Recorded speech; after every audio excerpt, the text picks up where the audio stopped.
back in 2012, everyone thought the world was going to end just like the Mayans had predicted. Spoiler alert, they never actually said that.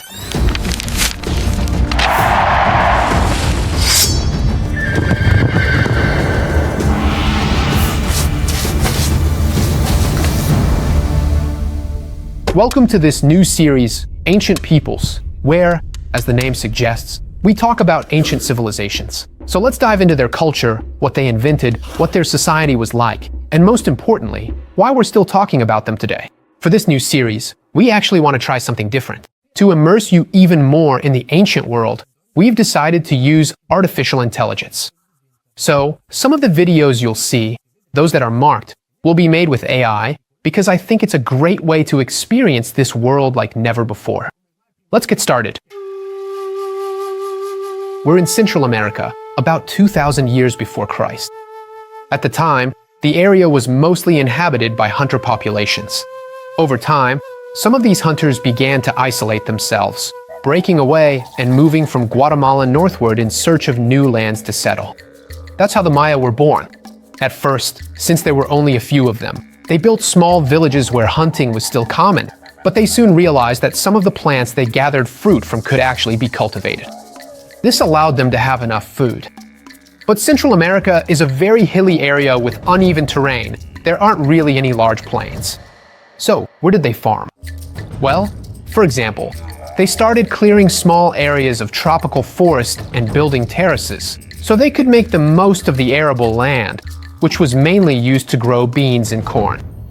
But even then, they hadn't solved all their problems. Nope, because while those areas are very humid, there are actually very few rivers and lakes. That's because the soil is often very calcareous, so instead of collecting on the surface, water tends to seep underground. So what did the Maya come up with?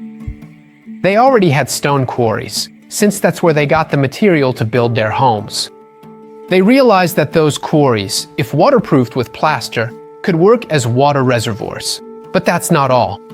The water stored like that, though, would have become stagnant. But their connection with nature was so strong that they figured out if they put water lilies in the water, the plants would naturally purify it. In other words, the Maya were among the very first peoples ever to figure out how to purify water using plants. By the way, still talking about plants, something super interesting I found out is that one of the most valuable goods in Maya society was cacao. Cacao was so valuable that it could be used in place of coins, and usually only the rulers of the cities could drink chocolate, which, unlike how we make it today, wasn't sweetened with sugar, but often had chili pepper added to it.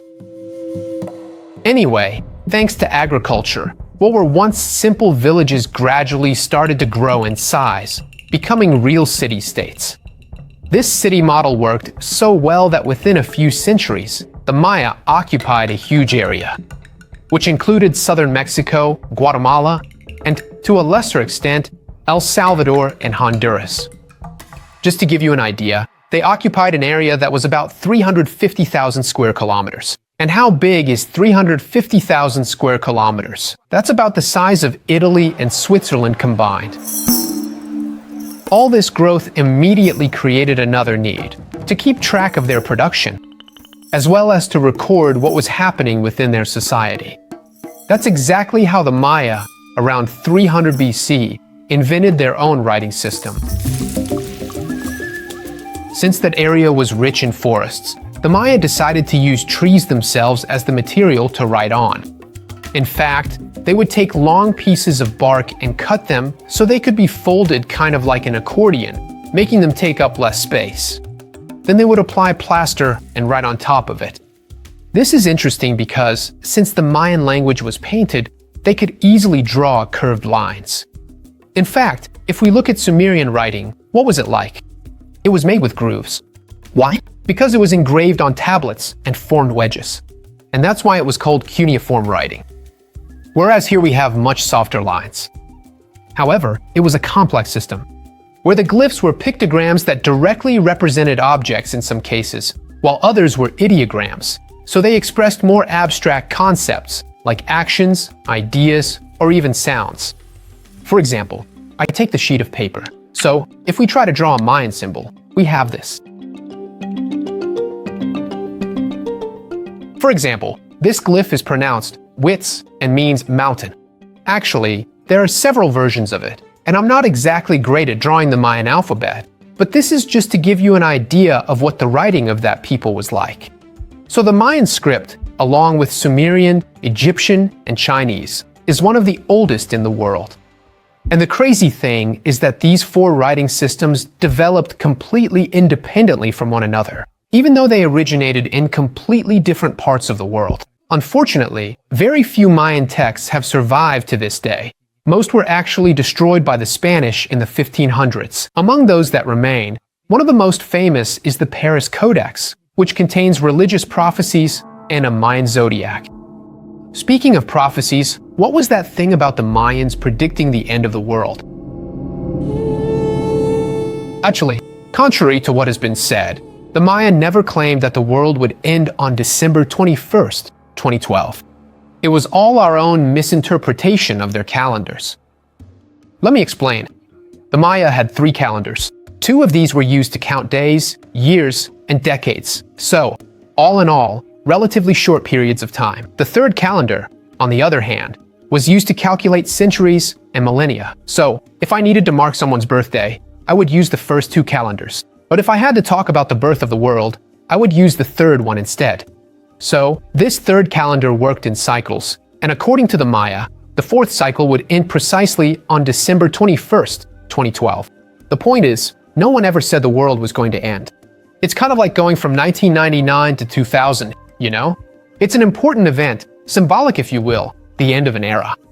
But certainly, nothing apocalyptic. Also, for the Maya religion, everything worked in cycles. There's never really an end.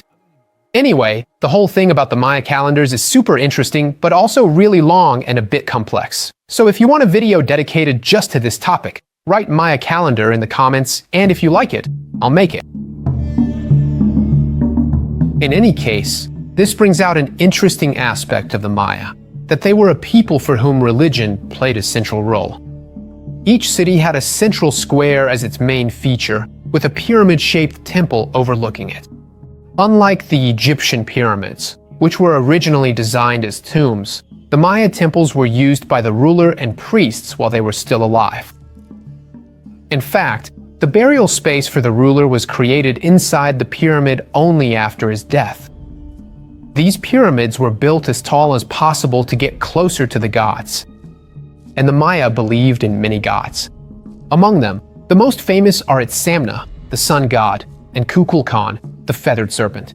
These gods, according to the Maya religion, sometimes required sacrifices to be appeased, and so sometimes even the temples were used for human sacrifices.